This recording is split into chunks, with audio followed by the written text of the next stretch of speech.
Today's tale is a curious footnote in history, a fleeting, almost forgotten encounter between two men of some repute.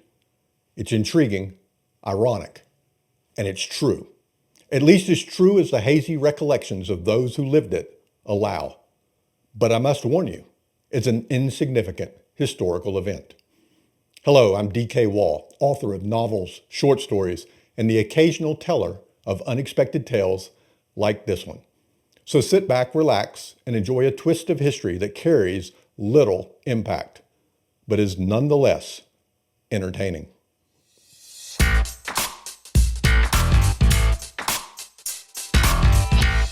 Robert's brush with death came in 1864, or perhaps it was 1863, in Trenton, New Jersey. Might have been Jersey City. The exact time and place faded from memory. History muddles details, particularly on obscure events that have little impact on the trajectory of mankind. Whenever and wherever we know it happened, Robert himself remembered it well, recounting the tale and writing letters about the day a famous actor saved his life. Not on the battlefield, though the Civil War raged. Robert's father wanted him to fight for the cause, to serve in the Union Army. His mother, however, disagreed. She wanted him safe. Robert had always been closer to her than his father, so he took her counsel and pursued his college education at Harvard. Traveling one day in 1864, or 1863, he found himself on a crowded train platform, be it Trenton or Jersey City. So crowded, he said years later, that he was pressed up against a parked train car. Without warning, the train moved. Knocked off balance, Robert stumbled. His legs slipped between the platform and the now moving train. His feet dangled inches from the massive grinding wheels. He kicked, struggled, but he couldn't lift himself free. He risked massive injury, amputation, or even death itself. To his surprise, he felt a sudden tug, not to his legs, but to the collar of his coat. Someone wrapped their hand around the fabric and yanked him back to safety. Stunned and relieved, he turned to thank his savior, but froze. He recognized the man. Edwin came from an accomplished theatrical family, one of the most famous of the era. Years earlier, Edwin's father had become enamored with acting after seeing Othello and gained national renown in England for his portrayal of Richard III. He immigrated to the United States, where his acting career flourished. 3 of his sons became actors. Of the 3, Edwin was widely recognized as the most talented. And it was Edwin who had saved young Robert's life. Robert's family adored the theater and attended often. He was in awe of the man who had just snatched him from danger. Flustered, though, Robert failed to introduce himself. Edwin would later say he remembered the young man as being polite and well-mannered, but did not make the connection to Robert's own well-known family. And so they parted without further conversation. In any good story, the two men would cross each other's paths again. Through some poetic justice, Robert would repay the favor. Their lives would become entwined. Alas, this isn't fiction. The truth is, they never met each other again. Robert continued his studies, graduated from Harvard, and entered law school. Only a few months in, though, he put his education on hold and joined the Union Army as the war wound down. Though he didn't go on to great valor or lose his life in battle, this isn't one of those tales. In fact, he was never at grave risk. His parents, you see, found a compromise to settle their disagreement about their son's military duties. Robert's father asked a favor of none other than General Ulysses S. Grant. Could he find a role outside of harm's way to satisfy his mother's desires, but still within the military? General Grant agreed. Robert joined Grant's staff as a captain on February 20th, 1865. Just a month and a half later, he witnessed the historical surrender of General Robert E. Lee to General Grant. That moment, Robert standing in the room as Lee surrendered, is not today's story either. but as serving on Grant's staff is a piece. Colonel Adam Badeau also served on General Grant's staff.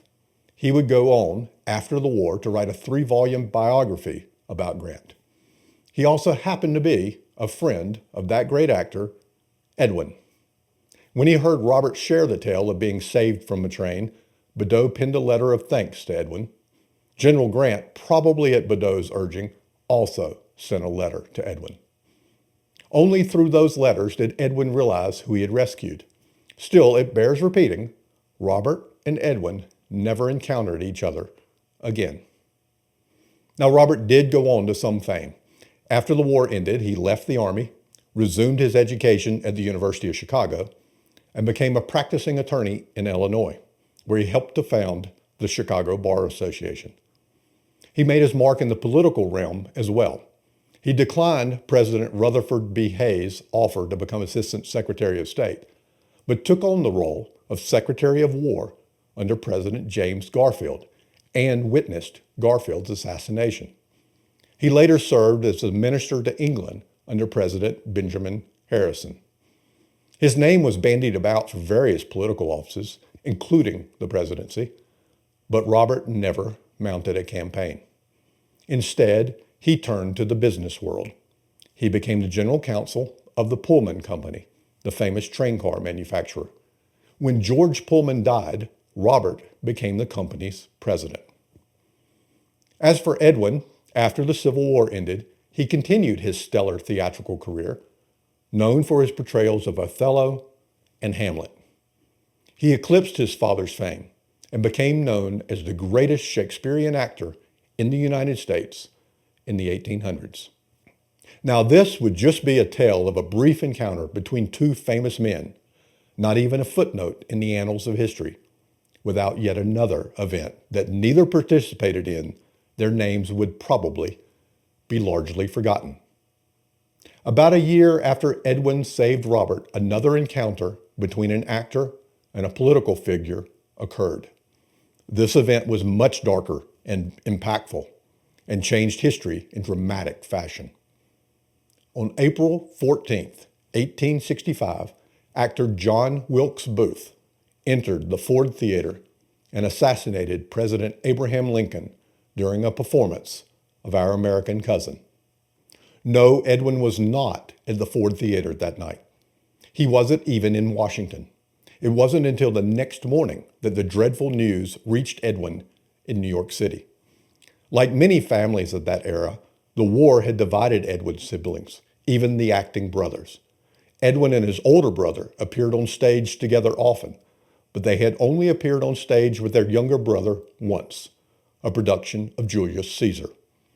Edwin was a staunch supporter of the North. His younger brother avidly believed in the Southern cause. And now, in New York, Edwin learned the president he admired was dead. The assassin was none other than his younger brother, John Wilkes Booth. Unlike Edwin, Robert was in Washington. He visited his parents that fateful evening. Tired from traveling, he declined their invitation to attend the Ford Theater production.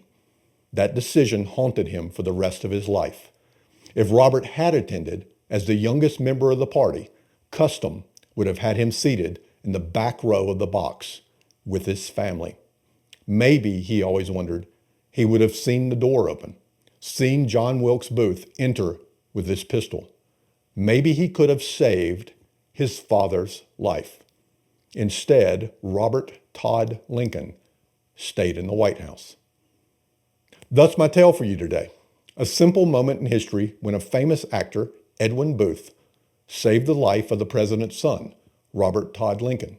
A simple moment between two men that wouldn't be remembered except for a horrific event months later involving their families. Just an insignificant historical event when a Booth saved a Lincoln before another Booth would end one.